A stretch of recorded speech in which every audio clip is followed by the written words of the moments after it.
大家好，我是小颖。南瓜和山药是我们餐桌上常见的食物。南瓜口感香甜，无论是炒、煮还是清蒸，都有独特风味。山药质地细腻，健脾又营养，二者相遇，成为餐桌上的美味担当。经过简单几步，就能碰撞出奇妙火花。这道小吃制作轻松，成品却超乎想象的美味。不管是早餐开启元气清晨，还是下午茶抚慰疲惫午后，都再合适不过。接下来，我们一起跟着视频，看看这道南瓜和山药是如何制作的吧。首先，我们准备一块南瓜，把南瓜皮削掉不要，从南瓜的顶部开始，沿着边缘小心地削去皮，注意要均匀用力，以免削得太深，影响南瓜的肉质。削皮时，可以调整刀的角度，确保削去的皮尽量薄，这样能保留更多的果肉。削完后，把里面的瓜瓤挖出来，这瓜瓤口感不好，所以要挖出来不要。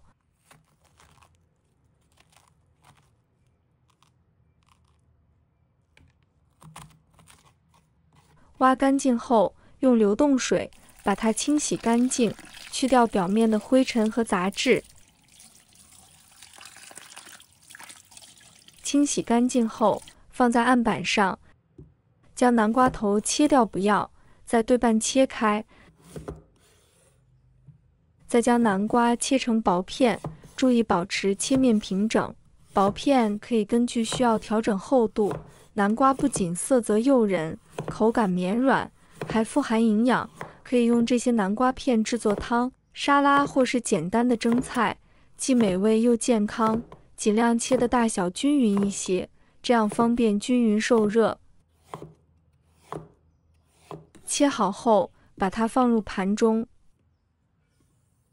摆平一些。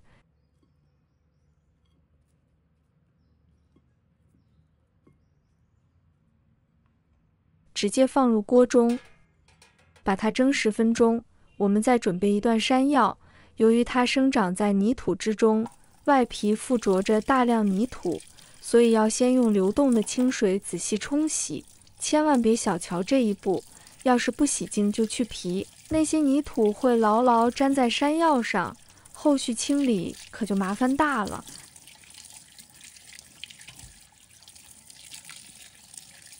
待山药被清洗得干干净净，清洗干净后，把山药皮削掉。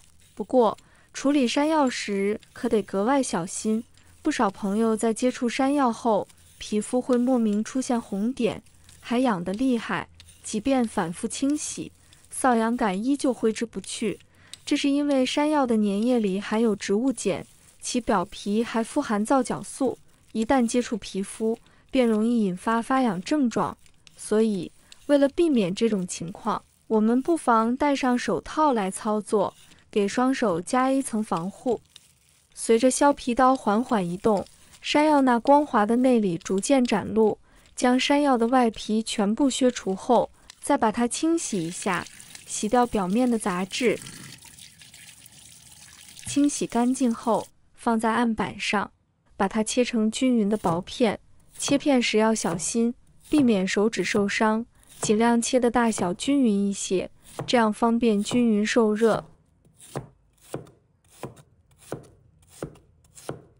切好后，把它放入盘中，摆平一些备用。我们把南瓜已经蒸熟了，用筷子轻轻一戳，若南瓜轻易的被戳烂，那就说明火候刚刚好。接着，小心的把蒸熟的南瓜从锅中取出来，随后将切好的山药放入刚刚蒸过南瓜的锅中，盖上锅盖，让山药在热气的包裹下慢慢蒸熟。与此同时，把取出来的南瓜倒入一个干净的盆里，趁着南瓜还热气腾腾的时候，加入适量的白糖，然后用勺子搅拌，将南瓜和白糖充分搅拌均匀。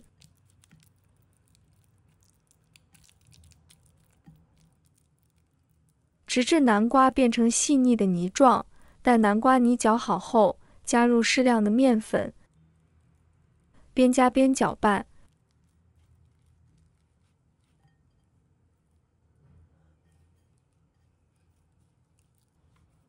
逐渐揉成面团。像这样粉团就揉好了。在等待山药蒸熟的过程中，先用盖子盖上，防止表面变干。再准备几个洗干净的红枣，把它剪成均匀的小块，散发着自然的香甜气息。亲爱的朋友们，制作视频不易，小颖每天都会分享简单实用的家常菜。如果今天这个视频对你有所帮助，记得给小颖点个赞哦，或者留言转发一下。非常感谢大家的支持。剪好后先放一旁备用。现在我们的山药也蒸好了，小心地将其从锅中取出，放入碗里。跟处理南瓜一样，往碗里加些少许的白糖，趁着山药还热气腾腾，迅速搅拌，动作要快，不然山药一凉就容易变硬，搅起来可就费劲了。瞧，很快就把山药捣成细腻的泥状了。现在我们开始做了。先前揉好的南瓜粉团中揪出一小团，先在手心揉搓一番，再轻轻压扁，紧接着挖一勺山药泥放在压扁的南瓜面皮上，慢慢将山药泥包裹起来。过程中可能会感觉有点粘手，别担心，这是正常现象。包好后，双手稍微用力，把它搓成圆润的形状，随后依据个人喜好捏出独特造型。接着在表面放上一块提前剪好的红枣块做点缀，这样一个南瓜山药红枣团子就初步成型了。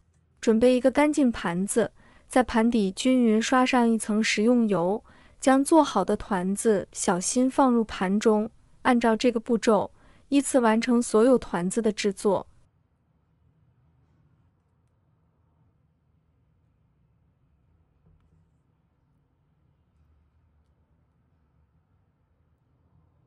随后，把做好的南瓜山药红枣粉团子放入刚刚蒸过山药瓜的锅，盖上锅盖，用大火蒸上8分钟。时间一到，打开锅盖，哇，一股香甜气息瞬间弥漫开来。映入眼帘的是色泽诱人、软糯香甜又营养的小吃大功告成。无论是大人还是小孩，都会被这美味吸引，忍不住抢着品尝呢。咬上一口，软糯的口感瞬间在舌尖绽放，南瓜的甜润，山药的绵密，红枣的馥郁，3种味道交织在一起，形成了一场美妙的味觉盛宴。制作这道小吃的过程，不仅是一场烹饪之旅，更是一次充满乐趣的亲子互动。孩子们可以参与其中，亲手捏出属于自己的独特形状，感受美食诞生的奇妙。在忙碌的生活中，抽出一点时间，为家人做上这样一份暖心的点心，让家的氛围因这香甜的团子愈发温馨。喜欢的朋友记得点赞和收藏。如果想吃但不会做，随时都可以找到我。每天不知道吃什么，关注我，让您的家常菜丰富起来。好了，今天的视频就分享到这里，我们下期视频再见。